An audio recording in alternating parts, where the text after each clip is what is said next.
Chapter 21. Echoes of the Past. The night had stretched long, pressing against the circle like a weighted shroud.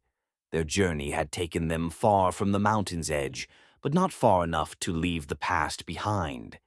They had traveled for hours, winding through the rugged paths that would eventually lead them toward Tyrion's home. The air was thin at this altitude, crisp and biting, yet tinged with something else. Mana, ever present now that they had begun to feel its pull. When exhaustion finally took them, they set up camp beneath the outstretched boughs of ancient pines, the ground cool and damp beneath them. The only light came from the fire, its glow flickering against the hollowed expressions of those who remained. Mako was gone, and with him an emptiness none of them spoke aloud. Tyrion sat near the fire, his broad shoulders hunched as he cradled Eros, the boy's fever worsening.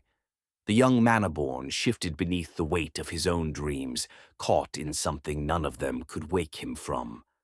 Aros' breath hitched as he writhed, his golden eyes fluttering beneath his lids. In his mind the visions unraveled, like threads of an unspoken prophecy.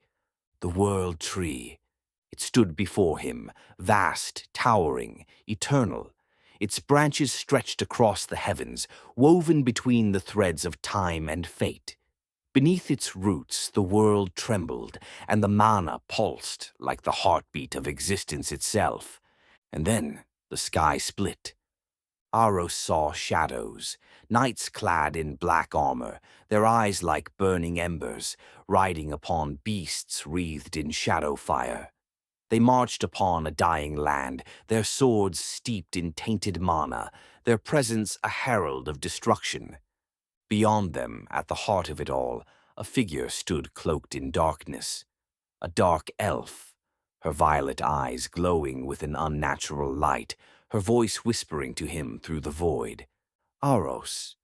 She knew his name. The weight of the vision pressed into his chest, suffocating, consuming. And then a howl, not from the shadows, but from something familiar. Fenra.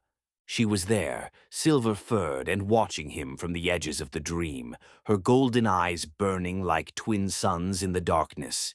She bared her fangs at the encroaching shadow, standing as a guardian, a protector against what was to come. Aros gasped awake, his body drenched in sweat, his pulse hammering against his ribs. Tyrion sighed, adjusting Aros in his arms, his thick fingers brushing damp hair from the boy's fevered brow. Pip sat across from him, her knees drawn to her chest, her tail curled around her waist as she watched the fire with quiet eyes. "You ever think about what comes next?" she asked softly. Tyrion exhaled, his gaze distant. "Aye." Pip hesitated. "We lost Waya." The words felt foreign on her tongue, like she still couldn't believe them. "And Mako." She trailed off. Tyrion shook his head. "Mako made his choice, lass. Whether it was the right one, only time will tell." Pip frowned. "You don't blame him." Tyrion was silent for a long time. Then, "Nay, not anymore." Kaelin had been quiet since they set up camp, but now, with the fire burning low, she unwrapped Waya's book from its protective cloth. The Book of Mana. She turned the pages carefully, feeling the weight of its teachings, the wisdom her mentor had left behind. Kaelin had been meant to take up Waya's role, the next shaman of the Wolf clan. But now she was here, and Waya was gone. She cleared her throat. "I want to explain something to all of you." The circle turned to her, waiting. She began reading aloud. "Mana is not commanded. It is not owned. It flows, and we are merely part of its river. To fight against it is to break oneself. To move with it is to become whole." Fenix tilted his head. "So mana isn't just power. It's something we exist alongside?" Kaelin nodded. "It's part of everything. We can channel it, but we have to give back too. When we don't, mana becomes something twisted." Dolo's voice was low. Like the tainted mana. Kaelin met his gaze. Exactly. She continued reading. The first Mana-born were chosen by fate, bound to the elements, earth, air, water, and fire. Some learned to blend these forces, becoming the Ajan. A rare few, the Jan, mastered all four, and above them all stood the Tajan, the avatars of Mana, those who wielded every element as though it were an extension of their very soul. Pip blinked. So, Aros is one of those?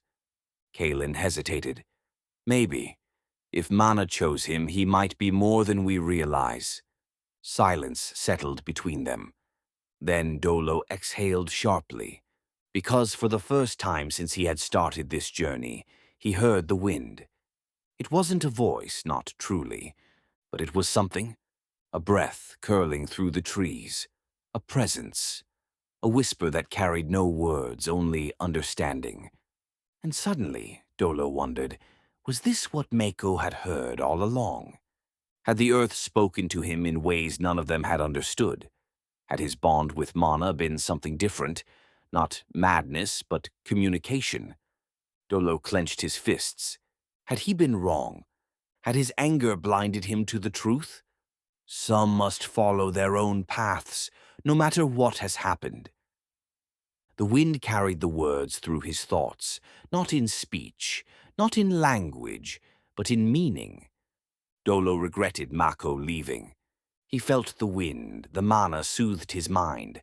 At the edge of it, he could sense something calling to him, something older, something that had been waiting for him to listen. Fenra, he whispered. And she answered.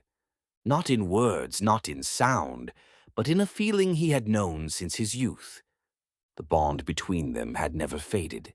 He had simply stopped listening. And in that moment, Dolo realized nothing was black and white. There was also gray. Fenix stirred, his ears twitching as if hearing something no one else did. A pulse, a hum, a thread of mana connecting him to something unseen. His fingers flexed, and without thinking, he reached out. And the earth moved. A single pebble trembled beside him, shifting, not through force, not through will, but through connection. Fenix inhaled sharply, looking at his hands. Did you see that? Pip smirked. About time you started pulling your weight. Fenix snorted. Shut up, Pip. But he was smiling. The night stretched on, but the circle was no longer silent. They spoke. They listened. They learned. And when dawn finally broke, they were no longer just warriors traveling toward an uncertain future. They were mana-born. They were bound to mana.